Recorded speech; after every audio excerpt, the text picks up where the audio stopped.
रायबरेली में हो रही बीजेपी की थू-थू। क्या ऐसे जीत दर्ज करेगी बीजेपी?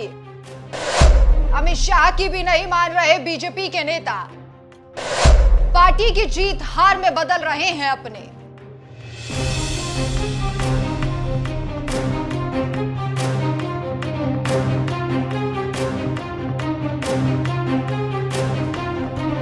नमस्कार, मैं हूं आपके साथ राखी लांबा और आप देख रहे हैं न्यूज एक्सप्रेस।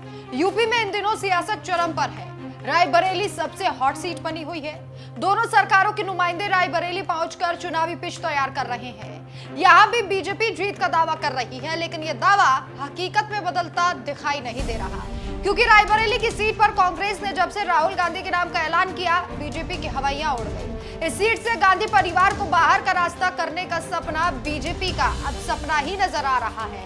साल 2019 में अमेठी लोकसभा से चुनाव राहुल गांधी हार गए थे। इस बार सोनिया गांधी के चुनाव लड़ने से इनकार करने पर राहुल गांधी रायबरेली से ताल ठोक रहे हैं।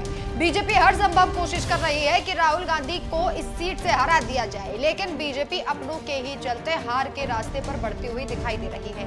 हैरानी की बात तो यह है कि अब बीजेपी के चाणक्य अमित शाह भी इस बात को मान रहे हैं कि कहीं ना कहीं बीजेपी को नुकसान भी जरूर होगा, क्योंकि बीजेपी के नेता ही अमित शाह को देखने से मना कर रहे हैं, या फिर यूं कहें कि अमित शाह के लिए वहां पर नहीं पहुंच रहे हैं जहां बीजेपी के चाणक्य पहुंच रहे हैं, यानी कि बागी अमित शाह को भी आंखें दिखा रहे हैं। आलम यह है कि रायबरेली में बीजेपी नेताओं को मनाने के लिए खुद शाह उनके दर पर जा रहे हैं, लेकिन वो नहीं मान रहे। दरअसल इस सीट से बीजेपी ने राहुल गांधी के खिलाफ राज्य मंत्री दिनेश प्रताप सिंह को मैदान में उतारा। हालांकि बीजेपी के स्थानीय खेमे में दिनेश प्रताप के खिलाफ असंतोष है, क्योंकि उन लोगों का कहना है कि दिनेश प्रताप को टिकट नहीं मिलना चाहिए था। दूसरी तरफ कुछ मुद्दों से नाराज होकर रायबरेली सदर से बीजेपी विधायक अदिति सिंह और ऊंचाहार से बागी सपा विधायक मनोज कुमार पांडे निर्वाचन क्षेत्र में दिनेश के लिए प्रचार करने से कतरा रहे हैं। दोनों ही बीजेपी को रायबरेली में जीत दिलाने में अहम भूमिका निभा सकते हैं। दोनों बीजेपी से बेहद नाराज हैं। बीजेपी सूत्रों ने बताया है कि केंद्रीय गृह मंत्री अमित शाह ने अपने रायबरेली दौरे के दौरान दोनों को मनाने की कोशिश की।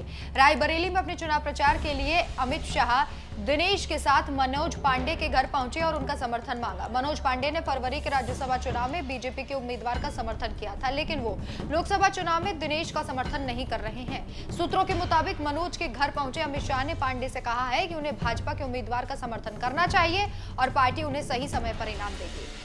वहीं रायबरेली से गांधी परिवार को अगर बाहर का रास्ता दिखाना है तो पहले राहुल और सोनिया के खास लोगों को तोड़ना बीजेपी के लिए बेहद जरूरी है। इसी रणनीति के तहत सबसे पहले दिनेश प्रताप सिंह को बीजेपी में लाया गया था। दिनेश सिंह का पूरा परिवार स्थानीय राजनीति में है। कभी दिनेश सिंह सोनिया गांधी के खास नेताओं में गिने जाते थे, लेकिन बीजेपी ने उन्हें अपने पाले में कर लिया। वहीं दूसरी तरफ विधायक अखिलेश भी दबंग थे और जिले की राजनीति में उनका दबदबा था। दिनेश प्रताप और अखिलेश दोनों ही सोनिया गांधी के वफादार माने जाते थे, लेकिन अखिलेश सिंह की ही बेटी यानी कि अदिति अभी बीजेपी से खफा नजर आ रही हैं। कुछ समय पहले वो बीजेपी में शामिल हुई थी। अखिलेश सिंह की मृत्यु के बाद उनकी बेटी अदिति सिंह ही उनका उत्तराधिकारी के तौर पर काम संभाल रही है और रायबरेली से वो पहले कांग्रेस की विधायक बनी, पर अब बीजेपी में है। 2022 में बीजेपी के टिकट पर चुनी गई है। ब्राह्मण कांग्रेस के परंपरागत वोटर्स हैं, इसलिए बीजेपी के लिए सबसे बड़ी चिंता की बात थी। इसके लिए बीजेपी ने ब्राह्मण के सबसे वरिष्ठ नेता और ऊंचाहार से समाजवादी पार्टी के विधायक मनोज पांडे पर दांव खेला। मनोज पांडे समाजवादी पार्टी के ब्राह्मण चेहरे के रूप में जाने जाते रहे हैं। समाजवादी पार्टी ने इसलिए ही उन्हें विधानसभा में सचेतक जैसी महत्वपूर्ण जिम्मेदारी दे रखी है। राज्यसभा चुनावों के दौरान बीजेपी ने उन्हें अपने खेमे में मिला लिया।